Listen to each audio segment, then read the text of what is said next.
I'm Ari Meghlen here with Rachel Poli, and we're your hosts for the Merry Writer podcast. We are on episode 43, and this week's question is, how do you build a following on social media? Before we begin, don't forget to subscribe to the podcast wherever you're listening so you never miss a show, and if you enjoy our episode, please give it a like. Now, we are definitely not the experts on social media, but then that has never stopped us weighing in with all of our thoughts on how to do stuff. Seriously. As authors, it's kind of a givens that you need to be on at least one social media platform. But how do you build that all-important following when people don't even know who the hell you are? So here are our tips on how to build a following. My first one is pick your platform carefully. I think it can be quite easy to get overwhelmed on social media platforms. I know I always found that. So instead of trying to be on all of them straight away, just pick one or two. In fact, I actually think one is better. Just pick one and build on that one. And you probably want to spend a bit of time trying to figure out which platform you want to try best. Now, I actually came very late to social media, like fashionably late. I joined most platforms in 2016, I think it was. And I actually didn't touch Twitter back then. I actually hated Twitter, which is hilarious because it's now my most popular platform and I'm on it all the time.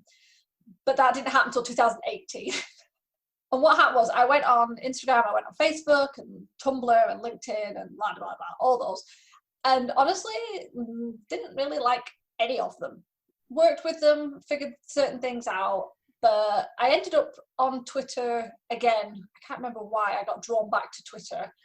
And I started working with it more, and it became my easiest one to use. Now, if I hadn't have tried them all, I probably wouldn't have figured that out. So it did make sense to try all the different platforms to figure out what works best for you and work with that. Now, a quick sneaky point. There are different audiences on different platforms. You often hear that maybe the younger audiences will be on Twitter and Snapchat and TikTok, and older audiences are on like Facebook, and that can make a difference depending on what you write and where your audience is.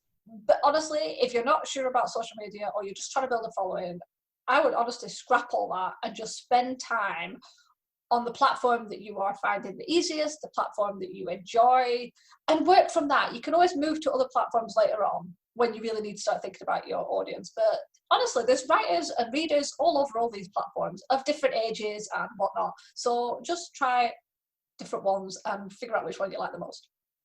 I think that's probably the number one tip that either one of us can say is to pick your platform carefully, because you bring up all excellent points. There's a different audience on every single platform. Every platform works differently. Like Twitter, it's just all statuses for the most part, which you can add videos and photos. Instagram is all photos with just a quick caption and a bazillion hashtags for some reason. That was actually my biggest problem when social media first came out, because like when Facebook first became a thing, I had just turned 13, so therefore I didn't need my parents' permission, technically. So I was all excited, and I used Facebook a lot. Now I hate Facebook. I don't remember when I joined Twitter, to be honest. I don't even remember when it came out, but I don't think I joined it right away either. And if I did, I wasn't on it all that often. Now I'm on it all the time, and that's mostly because of the Merry Writer game. So I can blame Ari for that one. Instagram, on the other hand, I hated Instagram when it first came out. And the reason I ended up making an account on Instagram was to monitor whatever my cousins were doing, because they technically weren't old enough, and I just needed to make sure that they were being safe on the internet. And now I'm still on Instagram, but I'm iffy about it. That's a whole nother story. But when it comes to picking your platform, you definitely need to do what you like the best. Like I just said, I'm iffy on Instagram. Twitter is quick and easy, whereas Instagram I feel like is more in-depth. And of course, there are plenty of other social media platforms, but these are the two I have the most experience with. So that's all you're getting from me. So yeah, basically you just need to go on whichever one you have the most fun with, and the one that's easiest for you to manage without burning yourself out. And you mentioned the different audiences on the different platforms. I personally feel like there is a ton of writers on Twitter. Like hashtag writing community is such a huge hashtag. And I feel like on Instagram, it's more book bloggers and book reviewers and readers, because Bookstagram is a thing. There are plenty of writers and plenty of readers on Twitter and Instagram anyway, but I feel like if you're looking for readers, you'd want to gear more towards Instagram, but if you're looking for fellow writers, your best bet is to look on Twitter. So with that said, my next tip is to keep a consistent engagement schedule, because no matter what social media you're on, whether you're on 1 or 12, you need to engage with your followers and with the people that you follow, because otherwise, if you just constantly post stuff but you never give back at all, people are going to quickly unfollow you, and they're not going to care what you have to say. I've seen people on accounts where they just, if they have a book that they want to promote, that's all they tweet about, or that's all they post pictures about on their Instagram. There's no real emotion behind it. You don't get to know the author as a person. It's just, hey, here's my book. I did a thing. Go buy it. Go enjoy it. Leave a review. It's all me, without the person behind it. The bottom line is you want to engage with your audience so that they get to know you. And then by getting to know you, you can get to know them, and you can, become friends and make connections, build relationships for your writing and for reading. Yeah, that's it. That's all I got. The bottom line is keep a consistent engagement schedule so that you can get to know your followers and your followers can get to know you. And that's the best way to build relationships. I concur. I think you're so right about, like, it's very noticeable if you're posting all the time and not responding to people's comments and not, like, showing any interaction with other people. I mean, I appreciate, depending on how many followers you've got, if there's hundreds or thousands, the likelihood is you're not going to be able to respond to everybody, you're not going to be able to contact everybody, because you don't even see everybody's feeds, because, the social media gods are forever messing with their stupid algorithms and making things different so you don't see everything. But one thing I always find interesting is the people that go around, like you said, hey, buy my book, buy my book, buy my book. That's all they do. They don't share anybody else's book. It's like, as you said, Twitter is quite heavy with writers. And I know, like, we're all looking for readers. Of course we're looking for readers. But writers are readers. And also, we're a community and we should be supporting each other. So you should be connected with writers. It's a great support network. And you should be sharing their work and, cheerleading for them. Because, first of all, it's a really good thing to do. Be nice, be cool, be kind. And second, that might end up being a reciprocity with them and they'll do it for you. But that's not why you should do it. You shouldn't do it assuming they're going to do it for you. Let's not have a tally. I've been really nice to these people. They should be nice to me. Let's not be that sort of person. But, nice begets nice, I assume. I don't know. Maybe I'm not nice enough. But that's it. It's like you should connect with people, not in a hope that you'll gain something back from it, but just because it's fun to connect with people. It's fun to meet writers. I mean, me and Rachel would never have met if you live in America, I live in the UK. We wouldn't have bumped into each other on the street. Nope. So it's connecting with that, making new friends, and now we've got a podcast from it. Win. Yeah, look at us go.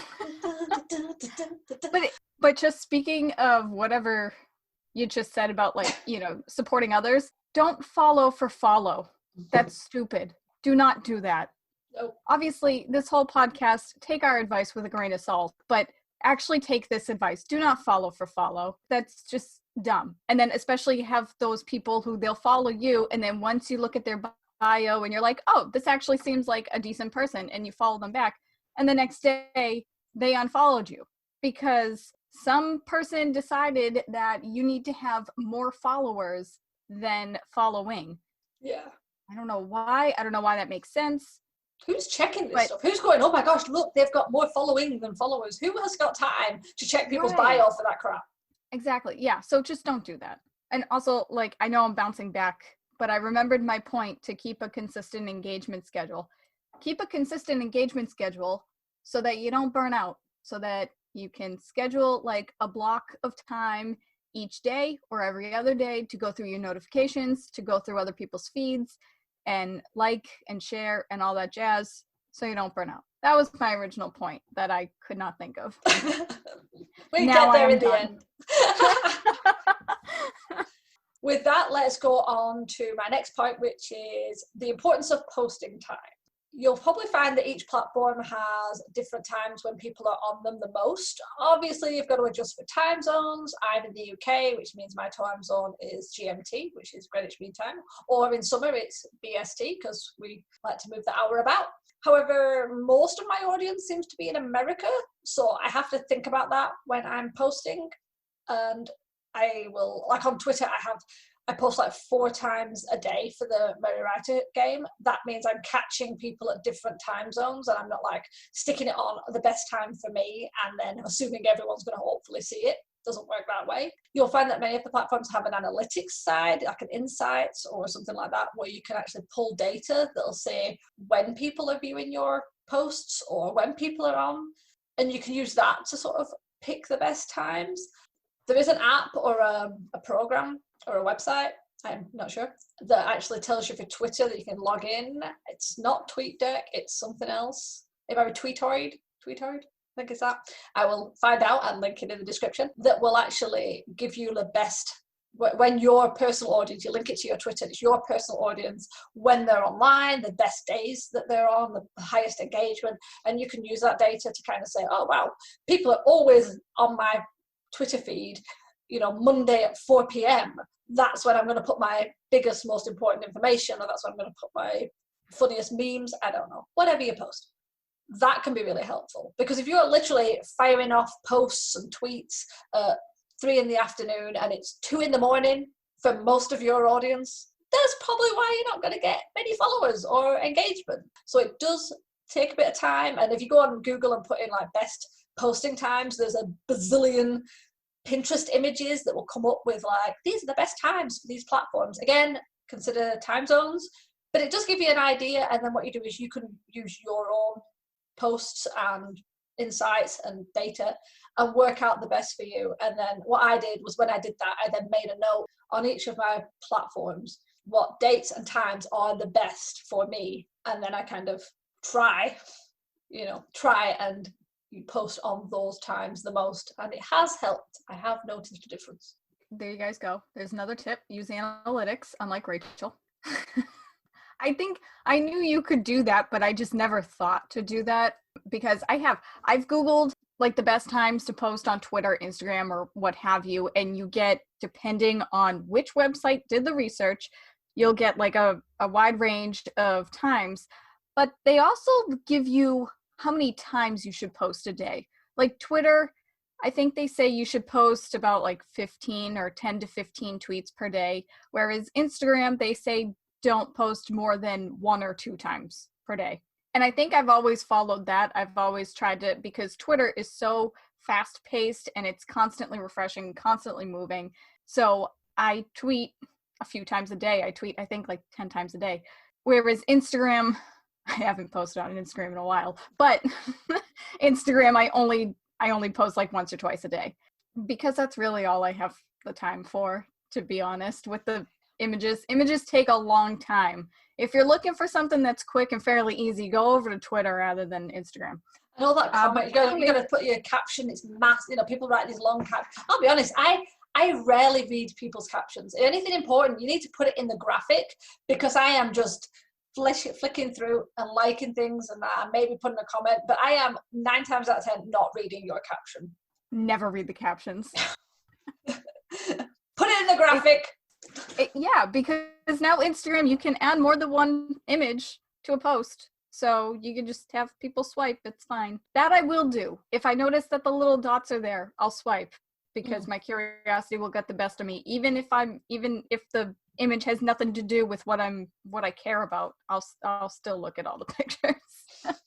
But one of the ways that I keep a consistent posting schedule is I use scheduling tools such as Buffer, which I know we've talked about Buffer in another episode at one point. We kind of rambled on about it, but Buffer is an amazing scheduling tool. You can link up your Twitter, your Facebook, Pinterest, and Instagram if you have a Facebook page. I thought you could only do that if you had a business account with Buffer, because I have a Facebook page and they've taken my Instagram off me because I'm not paying the business tier.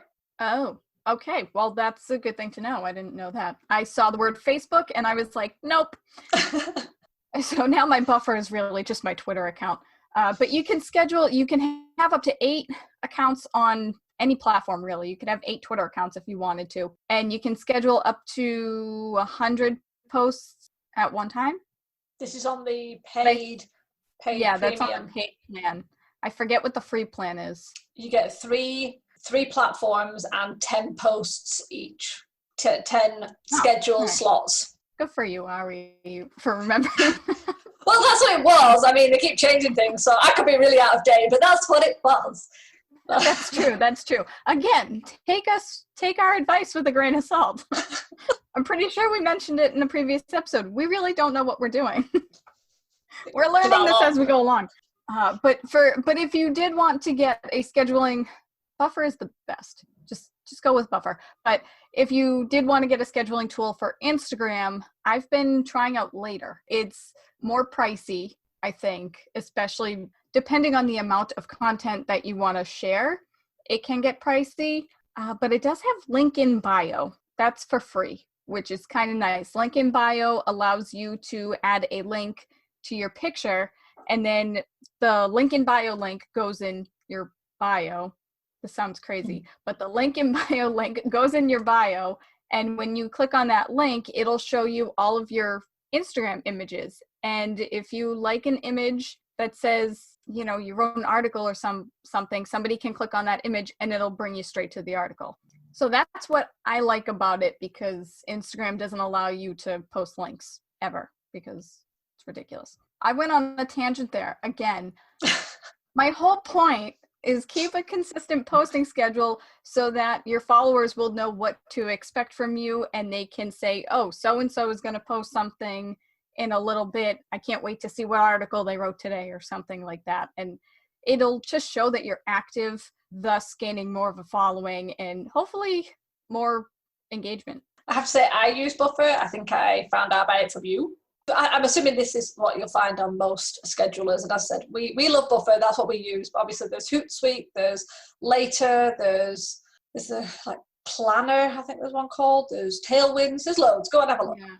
But one of the things we like, especially with Buffer, is you can create slots on days and at certain times. So how I do it with my Twitter is every day I have slots on certain times, and then so like the game that we play, I know exactly which time slot to put those game questions up every day, and it's just like straight up, easy, quick, clean, and it allows you to keep your consistency. Like Rachel said, you figure out your best times, you figure out your best dates, and then you go to your scheduler and you create slots on those times and on those dates, and then that just takes most of the worry away. You know, I'm sitting there thinking, oh, what's the best time on Saturdays I should be posting on Facebook? It's like the slot's already there.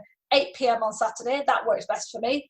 The slot, that's the only slot I have, so I can just drop something in, and I know that that's going to hit my audience the best. So definitely consistent posting and using a scheduler, so important.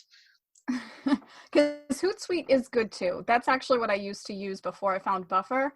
But with Hootsuite, whenever you wanted to add something, you had to do everything manually. You would write your post and you would input the time and the date, and then you would schedule it. Whereas, as Ari just said, with Buffer, you can create a schedule. And then when you're ready to post something, you can just click on the time and day that you want to post it, input your stuff, hit save, and boom, it's done. Takes the backbreaking work out of posting on social media. I mean, obviously you still have to go and engage, which is good, and you can still throw up the odd random tweet, the odd random post, but if you want to be active on social media, use a scheduler. Seriously, I don't know how anyone is posting on social media as frequently as a lot of people do without a scheduler. Yeah. I mean, I don't have that kind of time. I don't know, maybe a lot of people have a lot of time, but I do not have that kind of time. I don't have the mentality to do that. I sit down once a week and I say, here are my posts for the week, and then I hit schedule and I walk away. That being said, I'm going to hit my final point, which is, what is your purpose of being on social media? So probably should have addressed this earlier, but never mind. I think it's important to consider just why you want to be on social media, on the different platforms. You can't just say, I want to market myself on Twitter, and then spam everybody in your timeline with your book. We've talked about that. People hate it. We hate it. Don't do it. Seriously, don't do it. Defining your purpose actually helps you work out which platform is best for you. So do you like quick engagement? Do you like sharing lots of visual content? Do you prefer talking rather than typing? So would YouTube be better for you? By deciding what you want to do, what you want to get out of it, and how you want to do it and why, it makes the platforms you pick work better for you. I mean, when I got on Twitter, I hated it, so I ignored it. And then when I went back to Twitter and created the Merry Writer Game, I wanted to connect with writers, not readers. That would be helpful. I should probably try harder to connect with readers. But I wanted to meet other writers, and I wanted to find people who I could chat with and who understood the crap. Nope, let's be nice. Who understood the stresses as a writer that I was going through. And I found that creating the game and drawing writers into this little community and then talking about their work, their processes, themselves, was a really fun way of doing it. And then that's kind of expanded, and now we're learning more about their whips. So I've got, like, you know, the number of writers I know on Twitter, and I've got a list of their books that are going to be coming out. And I was like, oh, just gotta keep an eye on them, because that's what you can do. And that was the purpose when I decided to move to Twitter. That was my purpose, and it's worked out. I haven't really got a purpose with Facebook, which is why I'm barely on Facebook. And I think that's another reason why you should stick to one or two platforms. If you try and go on every platform, and you're like putting the same content up, that can be a little tedious, especially if several people are following you from all platforms. But then they say you should use different content on each one. That's an awful lot of new content you've got to come up with. So really, what is it that you want to do? If you want to just sell your book, fine. If that is your purpose, then pick the best social media platform for that, and then work out the best system. Is that going to be putting up reviews that you've received? Is it putting up testimonials of your beta readers? Is it putting snippets up? Is it putting graphics up? Is it putting bio links? I mean, if you're literally just putting bio links, going, my book, you're doing it wrong. And I will say that with 100% confidence, you are doing it wrong. Try other things, because you're not going to get following with just buy my book links. Nobody likes that. And I know I say that a lot, but I really want it to get home to everybody how much we hate that. I've already received several DMs recently of people who I've followed going, oh my God, thanks. Do you want to buy my book? It's like, I'm going to unfollow you immediately. Anyway, I digress. Figure out why you want to be on social media, what you want to get out of that specific platform, and then work out what you want to do with it. Deciding on your purpose when you go on social media is definitely something that you should do first. I think our first point, I said you should do that first, but I'm saying no to that anymore. You should figure out your purpose, and that's what's going to help you decide which social media platform you want to be on.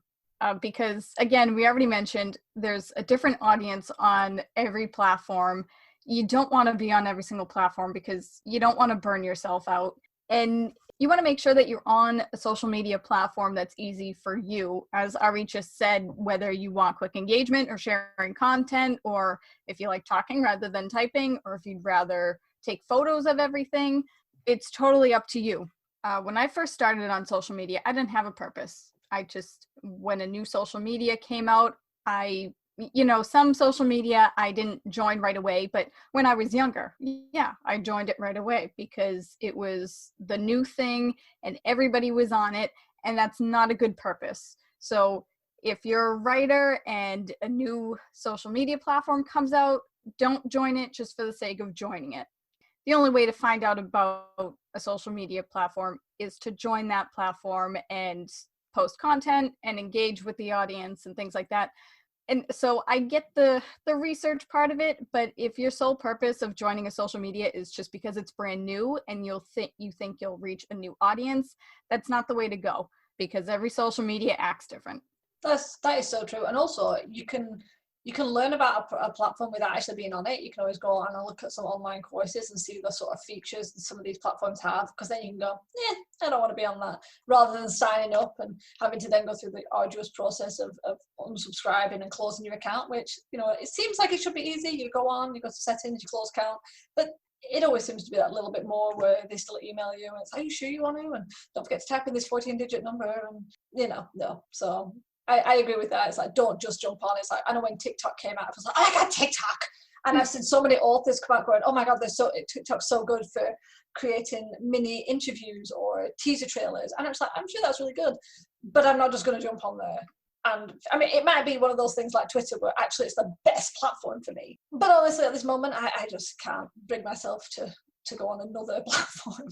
I am barely managing to stay on the ones I'm on now. Yeah, no, that's fair. But I think it's funny because in a previous episode, we were talking about TikTok, and I was saying how I'm not on TikTok. I think TikTok is ridiculous, because I say that about a lot of social media platforms. But guess what? Over the summer, I downloaded TikTok, and I'm not on there. I'm not posting videos on there, but I can tell you, I have wasted many, many, many hours watching stupid videos. But TikTok is a delight. I have to admit, I see videos because I see them on Pinterest. I'm not on TikTok. I'm using Pinterest to sort of spy on TikTok videos. And honestly, I can, especially the animal ones, I can spend hours on that, which is bad. Don't download the actual app, because you will lose the entire day. Like, I sit there, I lie in bed with my phone and I watch TikTok for 2 hours before going to sleep. It's bad. I'll be like, one more video, and then 2 hours later, I'm like, I should probably go to sleep.